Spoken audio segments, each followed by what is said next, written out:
operated. For the following counties in Ohio: Champaign, Clark, and Union. A strong winter storm will bring heavy snow and windy conditions. Snow accumulations of 6 to 10 inches will be possible, with locally higher amounts.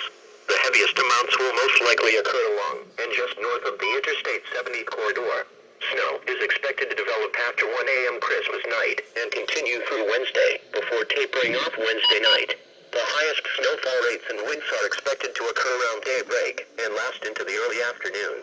Winds will be northeast 15 to 25 miles an hour with gusts up to 40 miles an hour.